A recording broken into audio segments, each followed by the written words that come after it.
18h sur TV Vendée. Bonjour et merci d'être avec nous pour cette nouvelle édition de votre journal. Au sommaire, Arnaud Boissière se prépare pour la Guyadère Bermude 1000 Race. Départ donné à Brest début mai. Le navigateur vient juste de remettre son IMOCA à l'eau. Reste à rôder les améliorations qui lui ont été apportées. Et puis direction Saint-Gilles-Croix-de-Vie où Tristan Guilbault, surfeur vendéen, devient ambassadeur du littoral. Un échange de bons procédés contre le financement d'une partie de sa saison professionnelle. Enfin, 14e édition du stage musical de la Confédération musicale de France-Vendée. Sur 6 jours, il rassemble les pratiquants de nombreuses écoles de musique en Vendée. Le service des urgences de Fontenay-le-Comte ferme pendant 3 jours. Suspension depuis ce vendredi 8h30 jusqu'au lundi 24 avril 8h30. C'est par un communiqué que la direction du centre hospitalier de Vendée a fait cette annonce, arguant une conséquence directe de l'application de la loi Rist qui plafonne la rémunération des médecins intérimaires. La Ligue des droits de l'homme organise en ce moment même un rassemblement devant l'hôpital de Fontenay-le-Comte. Et de son côté, le service des urgences des Sables-d'Olonne annonce également une fermeture du service du dimanche 23 avril midi au lundi 24 avril 8h30. Dans les deux établissements, un infirmier et un aide-soignant resteront présents pour accueillir et réorienter les éventuels patients qui viendraient à se présenter par leurs propres moyens. Il compte bien boucler son 5e Vendée Globe. Arnaud Boissière vient de remettre à l'eau son IMOCA la Micaline. Pendant le chantier, des améliorations ont été apportées.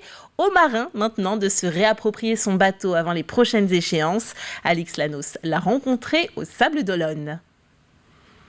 Déjà 4 Vendée Globe terminés à son actif et pourtant Arnaud Boissière apprend encore et toujours.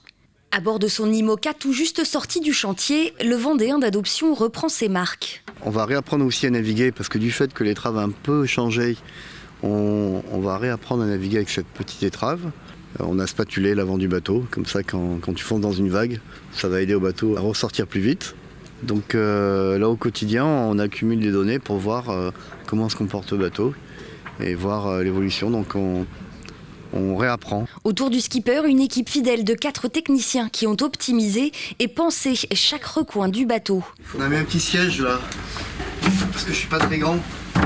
Un peu plus de confort également grâce à des améliorations technologiques. Le 60 pieds a notamment été équipé de caméras permettant de surveiller l'avant du bateau, mais également les foils. Quand on est penché de ce côté-là, le foil on voit très mal, tu vois, ça va trop vite. Donc la caméra, ça nous aide à voir un peu mieux. J'ai jamais eu un bateau aussi performant. L'avantage de ce bateau-là, c'est qu'il est ultra polyvalent. C'est probablement le bateau le plus léger de la flotte. Donc à certaines allures, des allures transition, j'ai vraiment des cartes à jouer. Donc c'est à moi de tirer le bon du bateau au meilleur moment. J'ai du temps pour pouvoir progresser jusqu'au Vendée Globe. Car l'objectif est bien là, boucler un 5e Vendée Globe. Arnaud Boissière est accompagné dans sa préparation par Gérald de Vignard, le co-skipper, avec qui il participera notamment à la prochaine Transat Jacques Vabre. J'ai quelques compétences en informatique et électronique, et comme les bateaux maintenant qui volent, là, ils ont des pilotes automatiques un peu intelligents. J'essaie de faire l'interface entre ceux qui créent les algorithmes de pilotage et ceux qui les utilisent. Gérald reposera sa casquette de navigant pour remettre celle de technicien à terre pour suivre Arnaud lors du prochain Everest des mers. En attendant, vous pourrez probablement les apercevoir à bord de l'IMOCA jaune et bleu dans la baie des Sables, puisque les skippers vont enchaîner les sorties pour se rôder avant leur prochaine course en double, la Guyadère Bermude 1000 Race, dont le départ sera donné à Brest le 7 mai prochain. Direction les plages de Barbâtre à présent. L'association Carisport, qui vient en aide aux personnes en situation de handicap, a donné ce mercredi 2 tirs à l'eau à la commune. Ils remplaceront le seul et ancien tir à l'eau qui n'était plus en bon état. Ils seront mis en service aux personnes à mobilité réduite gratuitement à l'école de voile ICO à la plage de l'Océan. Alors ça fonctionne, il faut une personne, voire 2 personnes pour pousser la personne handicapée au lieu, soit pour le bain, soit pour se promener sur la plage. Il y avait une demande à Barbâtre des tirs à l'eau puisque celui qu'ils avaient déjà était hors service. Donc on fait cadeau l'association fait cadeau de 2 tirs à l'eau. On a de plus en plus de demandes, c'est pour ça que on équipe la commune en tir à l'eau. Le surfeur vendéen Tristan Guilbaud devient l'ambassadeur de l'Office de tourisme du pays de Saint-Gilles-Croix-de-Vie. En échange d'une enveloppe de 10 000 € pour financer sa saison, estimée à 40 000 €, le surfeur international va promouvoir le littoral et les activités surf par des photos et des vidéos. Une campagne de communication qui permettra au pays de Saint-Gilles d'améliorer son image et de mettre en avant les activités nautiques sur son territoire à travers les réseaux sociaux. Tristan a des besoins pour pouvoir participer à des compétitions internationales. Donc c'est un partenariat effectivement financier contre le moyennant donc finance. On demande en fait à Tristan à ce qu'il puisse donner un petit peu de son temps quand il rentre sur le territoire pour réaliser des vidéos, des shootings photos, de pouvoir communiquer sur les réseaux sociaux. De pouvoir peut-être mettre en place cet été également un event autour de l'environnement, puisque effectivement Tristan est très sensible aussi à cette notion-là. Donc nous, ça nous permet de nous constituer d'une part une banque d'images, de pouvoir avoir des vidéos effectivement pour pouvoir après initier des campagnes de communication et puis surtout de la visibilité sur nos réseaux sociaux. On continue de parler surf puisque ce week-end, l'Open de France de longboard et stand-up paddle est organisé sur le spot de Tanchette au Sables d'Olonne. Du haut niveau sera représenté avec près de 70 concurrents. Un véritable festival de ces deux sports encore plutôt confidentiel que les organisateurs ont à cœur de mettre à la portée du grand public. On va être sur quelque chose de presque de la chorégraphie sur la planche et les juges vont devoir juger non seulement la qualité des vagues prises par les surfeurs et les surfeuses, mais aussi leurs moyens de déplacement sur le surf. Et c'est ça qui en fait tout le spectacle du longboard et du stand-up paddle. Et ce sur quoi nous on travaille aussi en tant qu'organisateur, c'est de rendre cette compétition très pédagogique, que les gens comprennent ce qui s'y passe. Donc en fait, c'est pas compliqué. Pour une fois, il y aura que 4 surfeurs dans l'eau, c'est-à-dire que l'estran nous est intégralement réservé et chacun auront un lycra de couleur, c'est-à-dire un maillot de couleur. Et les couleurs permettent de repérer les surfeurs dans l'eau et que les juges puissent apprécier l'évolution des surfeurs sur leur support. Et donc on va regarder la radicalité, c'est-à-dire est-ce qu'ils vont vite ou pas vite, est-ce qu'ils se déplacent facilement ou pas facilement, est-ce qu'ils tombent, est-ce qu'ils ne tombent pas, est-ce qu'ils terminent les vagues, est-ce qu'ils ne les terminent pas. Et puis surtout on va apprécier leur mobilité sur la planche. De l'artistique ? Oui, c'est pour ça que je dis ça, c'est presque de la danse, hein. C'est-à-dire qu'il y a des techniques de déplacement sur le surf avec des pas croisés, d'aller se positionner au plus près de la vague sur le bout de la planche, qu'on appelle faire des noses.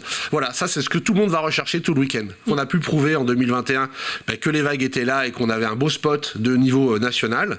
Donc on espère bien que ça c'est un argument de vente, on va dire, chez nous. Il y a la qualité de l'accueil aussi en Vendée, hein. On a des infrastructures qui le permettent, la Ville des Sables nous soutient énormément et on aime accueillir des compétiteurs chez nous.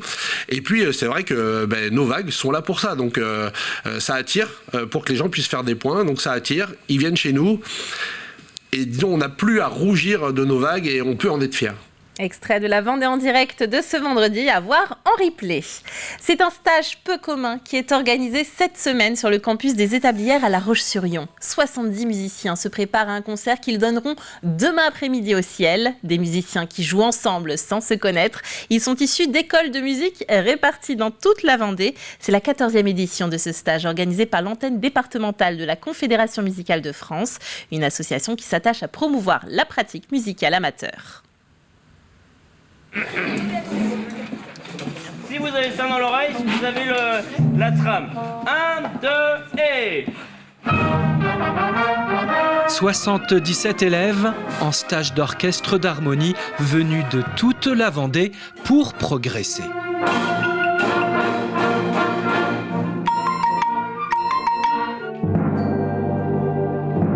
Un stage de 6 jours qui fonctionne à la fois par famille d'instruments et puis également, comme ici, tous réunis. C'est joli, c'est mignon, mais c'est pas entraînant. Les musiciens sont toujours là pour partager leurs émotions et puis l'envie de jouer en ensemble. Des musiciens amateurs de tous les âges, issus des écoles de musique et conservatoires du département. On joue 6 heures par jour, du coup je progresse beaucoup. On fait des morceaux difficiles, mais après on s'habitue. Ce qui est très agréable aussi, c'est les mélanges d'âge, beaucoup de jeunes, mais aussi des anciens, donc ça c'est magnifique. 1, 2. C'est trop tard. Un stage à l'initiative de la Confédération musicale de France-Vendée qui vise à promouvoir la pratique musicale amateur.